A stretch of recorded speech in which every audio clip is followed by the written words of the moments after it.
I've been in a couple shitty relationships myself. And they're shitty not just because somebody else was shitty to me, but they're also shitty because I've failed as well. There were times that I was in relationships because I felt like there was something missing, and that was my only mode of operation. And that doesn't work. It doesn't fit well into another person's life if you're relying on them to fill that void. I've been in relationships where somebody is someone that I feel like I need to save, someone that needs fixing, and it's impossible. It's not something that's ever going to work out, and if it does, it's not going to be without a lot of personal sacrifice and blood, sweat, and tears, the whole gamut. It's been almost 2 years now since I've been in a relationship, and it's not really something that I'm vying for, even after this long. I don't even like saying this long because it's not even that long of a time. This period of being single has taught me a lot about relationships, believe it or not. I don't want to be in a relationship if I'm incapable of even knowing myself remotely. I don't know who I was 2 years ago. It makes a lot of sense to me why I was the way I was, but at the time I had no idea, and I just kept bunny hopping from relationship to relationship. There needs to be a period in your life where you truly try and figure out who you are and find your confidence and find what you like and what you need and what you expect from people and what your boundaries are. A lot of failures in my life came from me not respecting even my own boundaries, and that was never good for me. And it's different too for people who have never been in a relationship. You might think that getting into the relationship is going to be something that fixes you and stops you from being lonely and makes the world a better place. And a couple of those things could be true. It could help, definitely.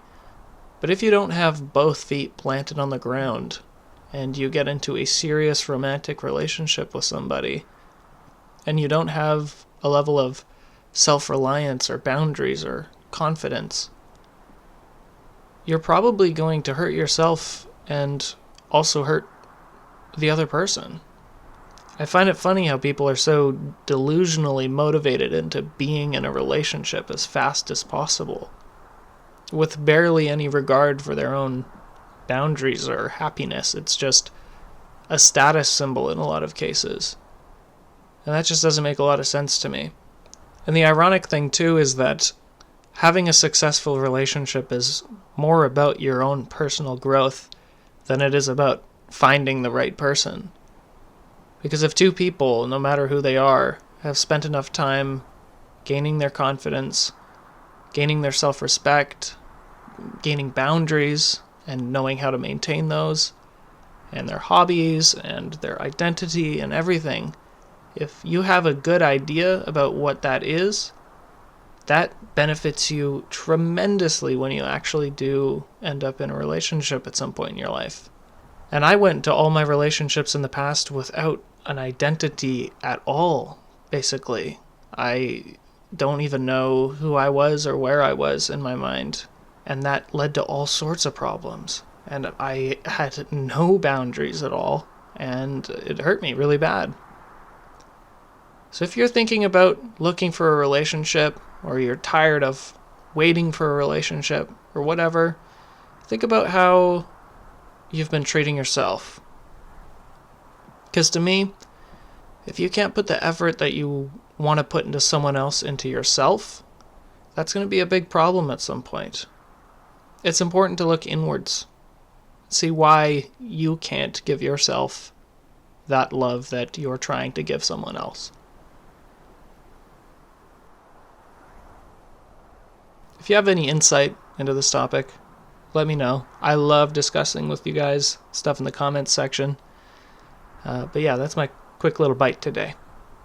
Like I said in the previous video, I have a Patreon. If you're interested in supporting a really, really tiny creator, I would absolutely adore you.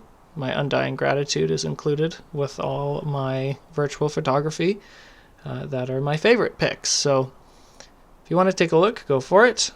I have a Reddit. It's called r/cyberpunkpersonas if you want to follow closely my photography journey and join our little community. Otherwise, feel free to like and subscribe, and I'll see you in the next video.